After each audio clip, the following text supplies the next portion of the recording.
أعوذ بالله من الشيطان الرجيم بسم الله الرحمن الرحيم يا أيها الذين آمنوا যাত্রা করলাম মদিনার উদ্দেশ্যে। কাবা শরীফ থেকে দূরে সরে যাওয়ায় মনটা কেমন জানি অস্থির হয়ে উঠল। আবার মনে একটি প্রশান্তি এনে দিল যে মদিনায় যাচ্ছি, যেখানে প্রিয় নবী শায়িত আছেন। সেখানে যাওয়ার অনুভূতি যেন অশান্ত মনকে এক নতুন আলোয় ভরিয়ে দিল। মক্কা শহর দেখতে দেখতে চলতে থাকলাম। খুবই চমৎকার দৃশ্য। মরুভূমি পাড়ি দিচ্ছি। অনুভূতিটা আসলে নিজের চোখে না দেখলে বোঝানো যাবে না। সৌদি আরবের প্রবল বৃষ্টিপাত হয়েছে, আর এই বৃষ্টির কারণে মরুভূমির ধূসর পাহাড়গুলো রূপ নিয়েছে সবুজ রঙে। হযরত আবু হুরায়রা রাদিয়াল্লাহু তাআলা আনহু থেকে বর্ণিত, রাসূলুল্লাহ সাল্লাল্লাহু আলাইহি সাল্লাম বলেছেন, কিয়ামত অনুষ্ঠিত হবে না যে পর্যন্ত সম্পদের প্রাচুর্য না আসবে। এমনকি কোনো ব্যক্তি সম্পদের জাকাত নিয়ে ঘুরবে, কিন্তু নেওয়ার মতো লোক পাবে না। আরবের মাঠঘাট তখন চরণভূমি ও নদী নালায় পরিণত হবে। হাদিসের বাস্তব নমুনায় যেন আল্লাহ আমাদেরকে চোখে আঙুল দিয়ে দেখিয়ে দিচ্ছেন। তবে মরুর বুকে সবুজ ঘাস ও তৃণলতা গজানোর পরপরই কিয়ামত হয়ে যাবে এমন ভাবার কারণ নেই। বরং এই ঘটনা থেকে আমাদের শিক্ষা হলো, কিয়ামত আমাদের কাছে চলে এসেছে। সেদিন আল্লাহর দরবারে আমাদের কৃতকর্মের হিসাব দিতে হবে। তাই তার নির্দেশিত পথে জীবন পরিচালিত করে সেদিনের জন্য প্রস্তুতি নেওয়াই আমাদের কর্তব্য।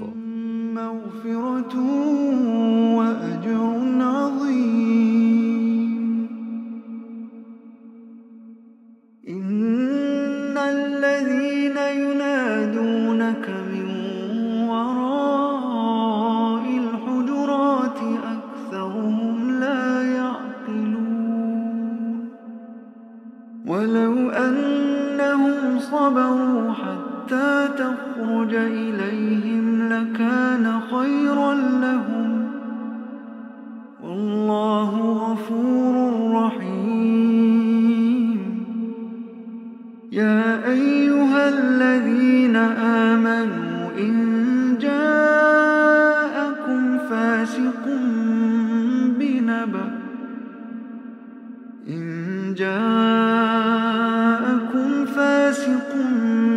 যাত্রাপথে একটু বিরতি দিল। একটি রেস্টুরেন্টের সামনে গাড়ি থামলো। দেখলাম পরোটা তৈরি হচ্ছে, অন্যখানে বিভিন্ন পাথরের আংটি বিক্রি হচ্ছে। ও ভাই সাহেব, ও ভাই সাহেব, ये रेड वाला कितना? कितना? 15 रियाल का चांदी में नारी 15 रियाल।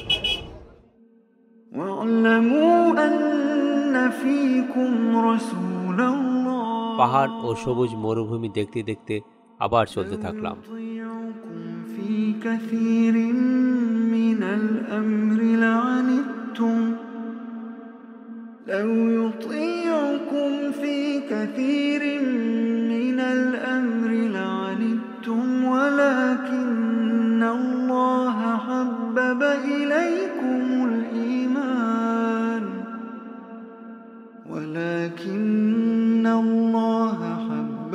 إليكم الإيمان وزينه في قلوبكم وكره إليكم মদিনার কাছাকাছি আসলে কবির ভাই আমাদেরকে ওখানে কিভাবে কি করতে হবে বুঝিয়ে দিলেন।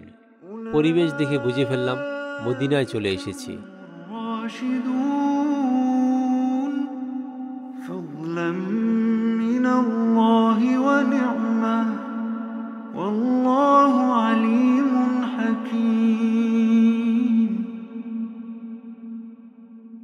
وإن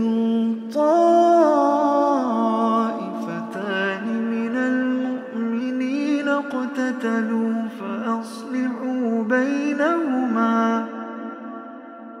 فإن বাস থেকে দেখতে পেলাম কুবা রোড, বেলাল মসজিদ, আরো অনেক ঐতিহাসিক স্থাপনা। فقاتلوا التي تبغي حتى تفيء এই হলো আমাদের হোটেলের সামনের রাস্তা। আমাদের হোটেলের নাম শরাফ মোহাম্মদ আব্দুল্লাহ। فإن فاءت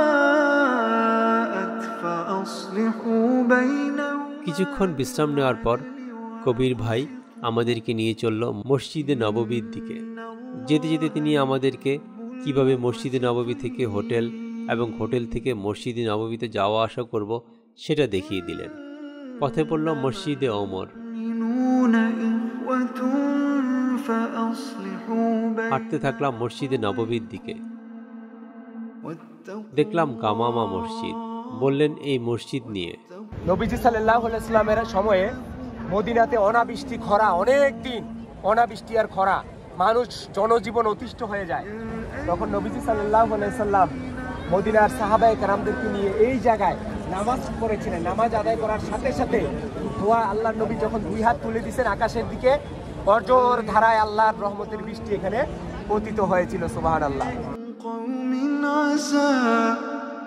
দূর থেকে দেখলাম মসজিদে নববীর ছাতাগুলো। ঢুকে পড়লাম মসজিদে নববীতে। সুবহানাল্লাহ, বিশাল পরিসর। মনে একটি শান্তির পরশ নিয়ে আসলো। ছাতাগুলো দেখতে খুব সুন্দর।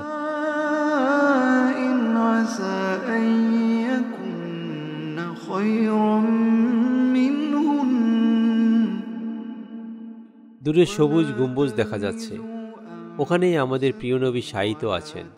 নবীজির রওজা মোবারকের খুব কাছে যে আমরা সালাম দিব।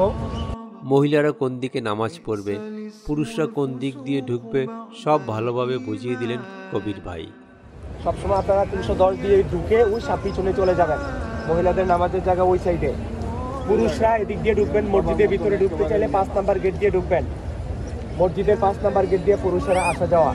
আমরা পুরুষরা চললাম নবীজির রওজা মোবারক জিয়ারত করতে।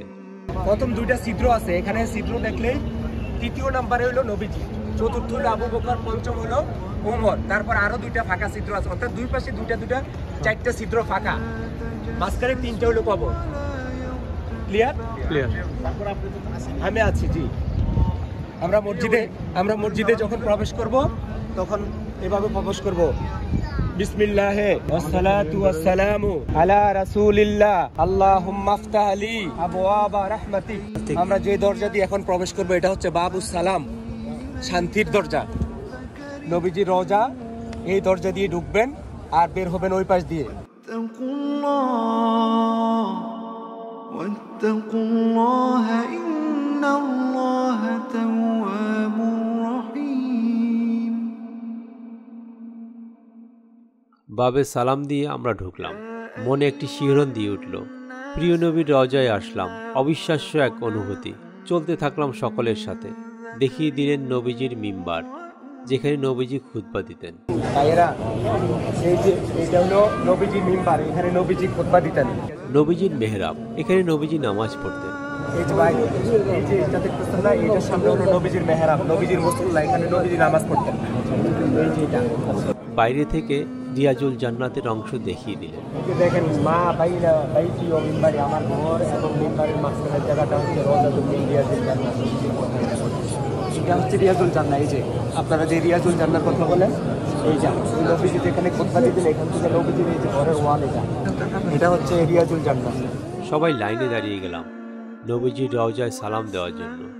রাসূলুল্লাহ সাল্লাল্লাহু আলাইহি সাল্লামের ইন্তেকালের পর অনেকেই তাকে তার মিহরাবের কাছে শায়িত করার কথা বলেন, আবার তাকে জান্নাতুল বাকিতে দাফনের পরামর্শ দেন।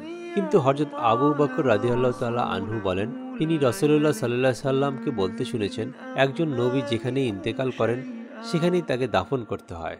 হযরত আবু বকর রাদিয়াল্লাহু তাআলা আনহুর এই কথা অনুযায়ী আয়েশা রাদিয়াল্লাহু তাআলা আনহার ঘরে রাসূলুল্লাহ সাল্লাল্লাহু আলাইহি সাল্লাম ইন্তেকালের স্থানেই কামরার মেঝেতে কবর খনন করা হয় এবং সেখানেই প্রিয় নবীকে দাফন করা হয়।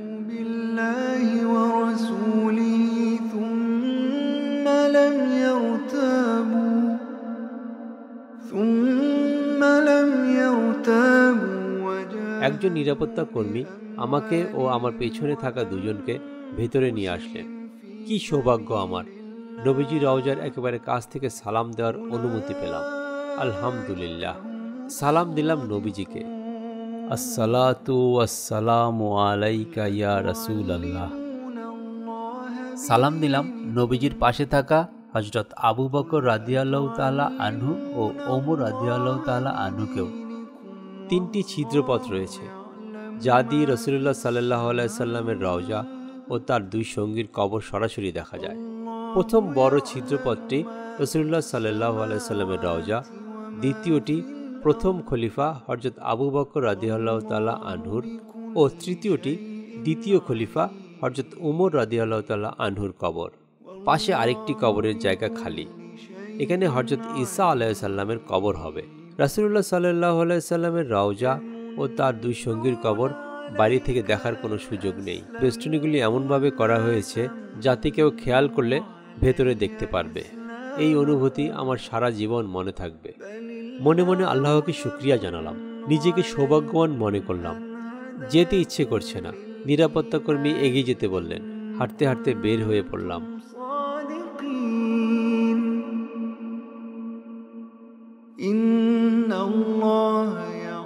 প্রতিনিয়ত বিশ্বের বিভিন্ন প্রান্ত থেকে অসংখ্য মুসলমান ছুটে আসেন রাসূলুল্লাহ সাল্লাল্লাহু আলাইহি সাল্লামের কর্মময় জীবনের শেষ 10 বছরের অবস্থানস্থল মদিনাতুল মুনওয়ারায়। তখন সন্ধ্যা হয়ে আসছে। আকাশটা অদ্ভুত সুন্দর লাগছে।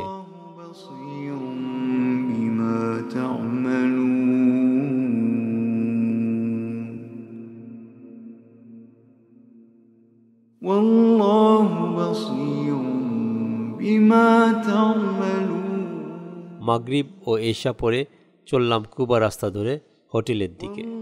শেষ হলো নবম দিন।